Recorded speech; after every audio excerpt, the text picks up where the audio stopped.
누구나 한 번쯤은 기이한 우연 때문에 기분 좋게 웃고 신기해한 순간을 겪었을 것이다.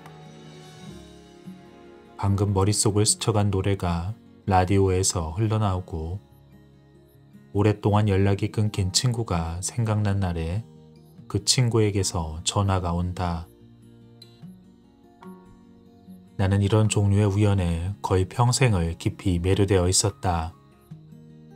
이를 이해하려 애쓰고 어떻게 하면 제대로 활용할 수 있을지 고민하고 어떻게 하면 믿는 자와 회의적인 자 그 모두를 똑같이 납득시킬 수 있을지 생각했다. 칼 구스타프 융은 기이한 우연이 보여주는 다양한 스펙트럼에 동시성이라는 단어를 붙인 장본인이다. 융은 개인적으로 이상한 사건들을 많이 겪었지만 그의 저작은 주로 이론적 고찰에 초점이 맞춰져 있다. 우연을 이론화시킨 이 저명한 심리학자는 양자물리학과 고대 철학, 그리고 집단무의식과 원형이라는 본인의 개념을 기반으로 해서 동시성 이론을 발전시켰다. 나는 정신과 의사로서 마음의 일을 다루면서 내 삶뿐만 아니라 환자의 삶에서 일어나는 기이한 우연들도 알아차리기 시작했다. 사람들이 얘기하는 우연이란 과연 무엇일까? 그것은 단순한 확률일 수도 있고 신의 의지일 수도 있다. 이 확률과 신 사이에 무수한 이론의 스펙트럼이 존재한다. 사람들이 놀라워하는 우연의 일치는 그저 단순히 일어날 법하지 않은 두 사건의 동시 발생에 국한되지 않는다. 그것이 놀라운 이유는 보통 두 사건이 반드시 유의미하게 연결이 되어 있기 때문이다. 우연은 결국 우리의 과학적 세계관이 포착하지 못하는 그 무엇인가를 암시할 수도 있는 것이다. 그렇다면 우리는 이 우연의 참 의미를 알아차리고 이것을 어떻게 현실에 적용할 수 있을까? 살면서 감행하는 모험 중 사랑의 설렘에 비견될 만한 것은 거의 없다. 노래와 시는 사랑의 신비와 고통을 노래하고 영화와 소설은 마침내 이루어진 사랑과 끝내 잃어버린 사랑에 애타는 서사로 재미를 더할 때가 많다. 우리 대부분은 단 하나의 진정한 사랑을 꿈꾼다. 꿈꾸던 이상형과 딱 떨어지는 상대를 찾게 되면 사람은 삶에서 맛볼 수 있는 가장 극적인 이 우연에 대해 감사와 놀라움을 표한다. 하지만 로맨틱한 사랑이 이루어지려면 두 사람이 같은 장소와 같은 시간에 존재해야 한다. 서로를 보아야 하고 상대의 존재를 느껴야 한다. 어쨌든 둘이 만나야 한다. 하지만 거의 모든 사람들은 매일을 똑같은 패턴으로 살고 있다. 가던 가게에만 가고, 가던 헬스장에만 가고, 가던 길만 가고, 같은 친구의 집에만 놀러간다. 매일의 일상이 똑같다. 똑같이 반복되는 일과는 편하다. 분명 아이들에겐 체계적 삶이 필요하고 어른들은 고정된 틀 속에서 긴장을 풀 수 있다. 그렇게 똑같은 일과는 일종의 안전지대를 형성해준다. 하지만 파트너건 아이디어건 일이건 지혜건 그리고 친구건 그 어떤 것이건 새로운 것을 추구하는 사람이라면 무질서 속으로 안전지대 밖으로 몸을 던져야 새로운 기회를 얻을 수 있다. 카오스 속에서, 무작위성 속에서, 심지어 위기 속에서 기회는 솟아오른다. 반복되는 일상과 좁은 인간관계에서 벗어날 때 우연과 모험, 예상치 못한 상황으로 가는 새로운 문이 열린다.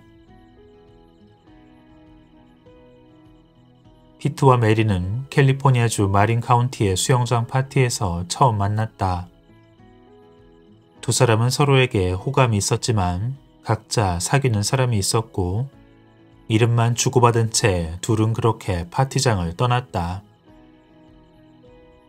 이후 메리는 남자친구와 함께 캘리포니아를 떠나 텍사스주로 이사갔고 그녀는 어떻게 피트의 전화번호를 알게 됐지만 끝내 전화는 하지 않았다. 피트도 가끔 친구에게 그녀의 소식을 물어보곤 했지만 그렇게 몇 년이 지났다. 몇 년 후 피트는 샌프란시스코에서 라스베이거스로 향하는 비행기를 예약했다. 하지만 공항에 도착했을 때 짙은 안개 때문에 모든 비행기의 출발이 지연되었고 순간 피트는 충동적으로 차를 빌려 라스베이거스까지 꼬박 9시간을 달렸다.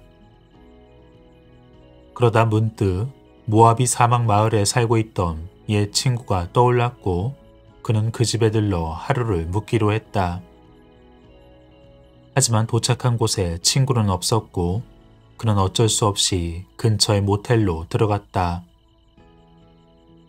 순간 피트는 자신이 너무 충동적이라 스스로를 꾸짖고 있었다. 계획도 세우지 않고 어떤 일도 꾸준히 하지 못하는 자신의 모습을 그는 자신의 그런 면을 바꿔야 한다 다짐하며 모텔 사무실로 들어섰다. 그리고 그 순간 그는 메리와 마주쳤다. 그녀는 살 곳을 찾기 위해 샌프란시스코로 돌아가는 참이었다. 남자친구와는 헤어진 상태였고 피트와 메리 둘 다 누군가와 진지하게 사귈 준비가 되어 있었다. 그리고 실제로 두 사람은 연인 사이가 되었다. 어떻게 이런 우연한 만남이 일어날 수 있을까? 두 사람은 자기들도 모르게 만남을 계획했던 것처럼 보인다. 여기 또 다른 이야기가 있다. 레이 마스터스는 마약에 취해 장난감 총으로 주차장에서 강도짓을 하다 감옥에 수감되었다. 감옥에서 좌절의 시간을 겪던 순간 레이는 할머니가 바느질로 작은 꽃무늬 수건을 만들던 것이 떠올랐다. 머릿속에서 갑자기 그가 자주 보던 풋볼팀의 노랗고 파란 색깔이 떠올랐고 순간 주변을 돌아보니 멀찍이 떨어진 곳에 동료의 양말 한 켤레가 널려 있었다. 그 양말은 노란색과 파란색이었다. 갑자기 그는 무언가 쓸모있는 일을 해야겠다는 생각이 들었다. 레이는 할머니를 흉내내 노란색과 파란색으로 M자를 수놓기 시작했다. 그러자 다른 수감자들이 옷을 주며 다른 상징들을 수놓아달라고 요청했다. 할리 로고와 푸에르토리코 국기, 나중엔 성경의 한 장면과 셰익스피어의 극의 한 장면, 노래를 들으며 떠올린 이미지, 자기 삶에서 영감을 얻은 그림들, 그런 것들을 계속해서 수놓았다. 실력이 점점 좋아지자 레이의 여동생이 작품 몇 점을 전시회와 가게에 가져갔고 일부는 팔기도 했다. 레이는 무언가 전율을 느꼈고 곧이어 자신의 삶에 여자가 생기길 기도했다. 그리고 그 순간 누군가 막 그의 삶에 들어갈 채비를 하고 있었다. 멜라니 호마는 수년간 우울과 절망으로 술독에 빠져 있었다. 결국 알코올 중독자 모임에 나가기 시작했고 거기서 한 여성이 자신의 친구가 되어주었다. 그녀는 더 깊은 얘기를 하자며 자신의 집으로 초대했고 멜라니는 그 집에 들어선 순간을 지금도 잊지 못한다. 제 눈이 방을 가로질러 작은 액자에 꽂혔어요. 너무나 이상했죠. 다른 모든 건 다 녹아 없어진 것 같았어요. 제 눈엔 오직 그 작품만 보였거든요. 멜라니를 초대한 그 친절한 여성은 바로 레이의 여동생이었다. 결국 멜라니와 레이는 편지를 주고받기 시작했고 작품 판매를 도와줬으며 나중엔 그를 직접 만났다. 그리고 3년 후 두 사람은 결혼해 행복하게 살게 되었다. 기도는 의식을 변성시켜 창조성이 흘러나올 수 있는 새로운 마음 상태를 만들 수 있다. 교도소에서 나가게 해달라는 레이의 기도는 그에게 실마리를 보여주었다. 할머니와 미식 축구팀을 기억해냈고 그 다음 양말 한 켤레를 보았다. 그의 생각이 주변 상황과 맞아떨어지며 창조적 우연을 만들었다. 한편 멜라니는 낯선 사람의 호의에 과감히 자신을 맡겼다. 기존의 패턴에서 벗어나면 우연을 마주칠 가능성이 커진다. 우리는 스스로 인지하지 못한 채 삶의 방향을 움직이고 있다. 우리의 욕구가 우연을 만드는 것이다. 나는 이런 우연을 도구적 우연이라 부른다. 이는 결국 우리가 사람이나 해결책, 유용한 정보나 새로운 가능성을 찾는 데 도움을 주는 우연이다. 하지만 여기에도 우리의 인식 가능성과 행동 가능성이 필요하다. 1970년 1월 제리는 돌아가신 아버지가 근무하던 대학에서 마련한 추모회에 참석한 뒤 비행기를 타고 LA로 돌아가고 있었다. 사실 그 전날 가야 했지만 피치 못하게 친구를 만나느라 일정이 하루 늦어졌다. 비행기는 시카고를 경유했고 6개월 뒤 순환기내과 펠로십도 끝나고 그에게는 특별한 계획도 없었다. 시카고에서 탑승했을 때 제리의 자리는 통로 쪽이었고 가운데 빈자리를 건너 창가 쪽엔 한 여성이 앉아 있었다. 두 사람은 인사를 나누었고 가벼운 이야기를 시작했다. 리타는 어머니의 재혼으로 결혼식에 참석하고 LA로 돌아가는 길이라 했다. 비행 내내 둘 사이엔 대화가 끊이지 않았지만 비행기가 착륙할 즈음 리타는 집까지 태워주겠다는 제리의 제안을 거절했다. 둘은 번호를 교환하고 그렇게 헤어졌다. 제리는 리타와의 만남에 무언가 재미있는 것이 있다는 생각이 들었다. 리타의 중간 이름은 테레사로 제리의 어머니 이름과 같았고 이탈리아에 살던 아버지의 여자친구의 이름도 리타였다. 하지만 그것을 운명이라고 확신할 정도는 아니었다. 그리고 2주 후 리타는 사귀고 있던 남자친구와 결별하고 제리에게 전화를 걸었다. 둘은 진심으로 같이 있고 싶어 했고 73년 두 사람은 결혼식을 올렸다.